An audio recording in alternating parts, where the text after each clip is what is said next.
Assalamualaikum warahmatullahi wabarakatuh.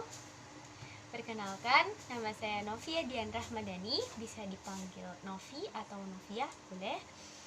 Saya dari Universitas Trunojoyo Madura, program studi psikologi. Di sini saya akan membawakan materi tentang tayamum yang bertujuan untuk memenuhi salah satu tugas akhir dari Tafakufiddin di Universitas Trunojoyo Madura. Sebelumnya, mari kita mengenal apa itu tayamum terlebih dahulu. Sebelum kita hendak menunaikan ibadah sholat maupun sholat fardu maupun sholat sunnah, setiap umat muslim diwajibkan untuk bersuci terlebih dahulu dengan cara berwudu.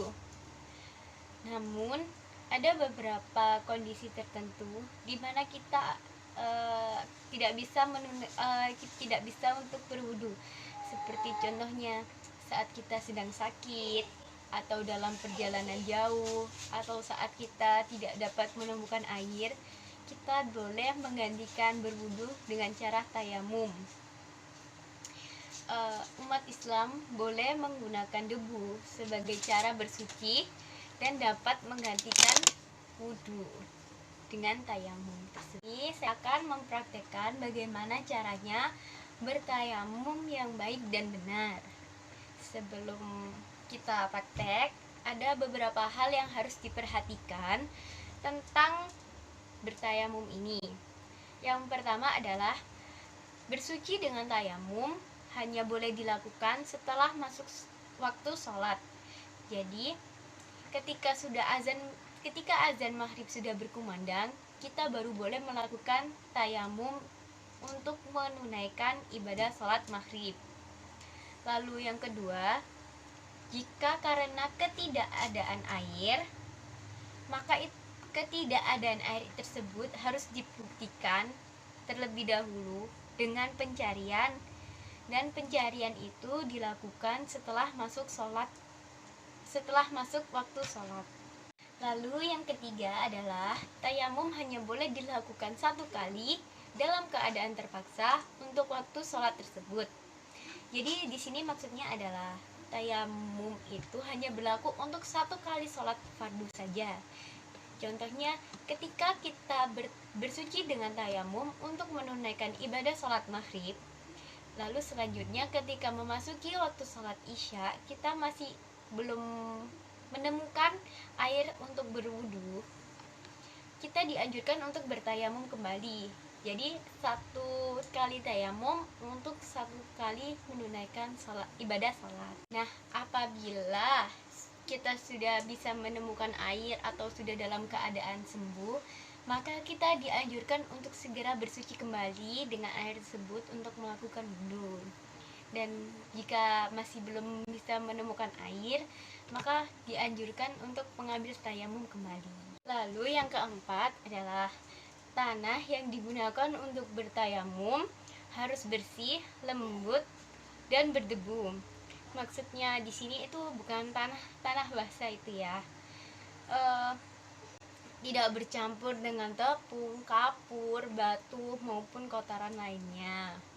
Lalu selanjutnya, tayamum hanya sebagai pengganti wudu dan mandi besar, bukan untuk menghilangkan najis. Artinya sebelum tayamum, najis di badan harus sudah dihilangkan terlebih dahulu. Lalu yang keenam, balik lagi, satu kali tayamum hanya berlaku untuk satu kali sholat fardu saja.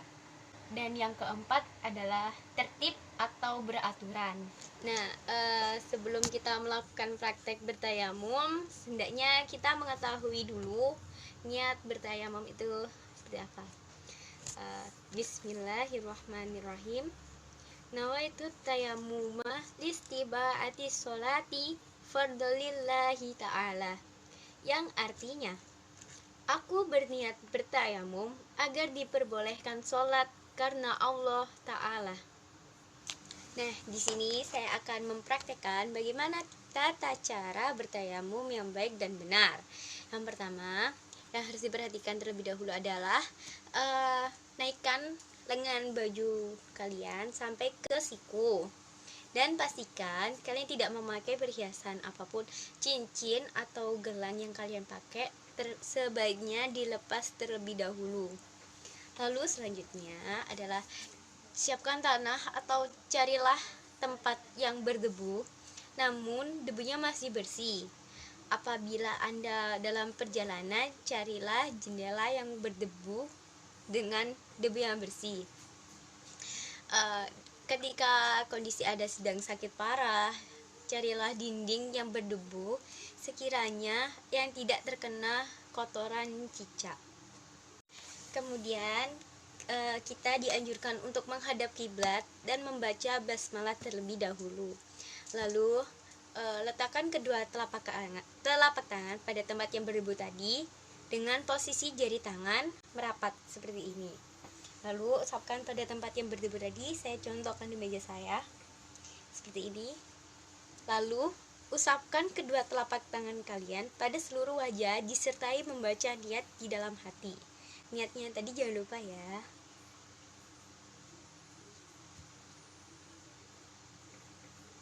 Nah, seperti itu. Umum dan wudhu itu berbeda ya teman-teman.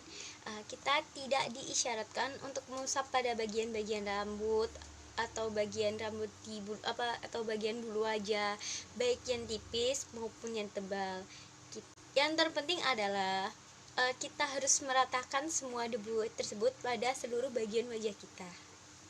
Lalu selanjutnya letakkan lagi telapak tangan kalian pada tempat yang berdebu, tapi usahakan di tempat yang berbeda, jangan tempat yang sama seperti di awal tadi. Dan yang kali ini usahakan jari-jari tangannya itu direnggangkan, bukan dirapatkan, jadi renggang seperti ini ya. Kita tambahkan seperti ini ya. Lalu usapkan telapak tangan kiri pada punggung tangan kanan seperti ini menuju siku seperti ini, lalu masuk ke dalam lengan, diusap sampai bagian pergelangan tangan, dan ibu jari tangan kiri menyentuh telapak belakang ibu jari tangan kanan.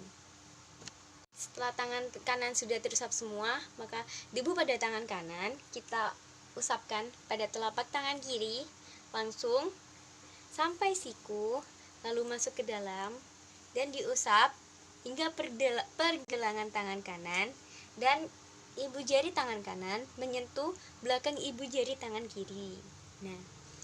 Nah, setelah kita bersuci dengan cara bertayamum tadi, kita dianjurkan untuk membaca doa setelah menunaikan wudu, yaitu Bismillahirrahmanirrahim. Asyhadu alla ilaha illa wahdahu la syarikalah wa asyhadu anna Muhammadan abduhu wa rasuluh. Allahumma ja'alni minat tawwabin waj'alni minal mutatahhirin waj'alni min ibadika sholihin. Sekian dari materi yang dapat saya sampaikan. Semoga bermanfaat untuk kita semua. Terima kasih. Dadah.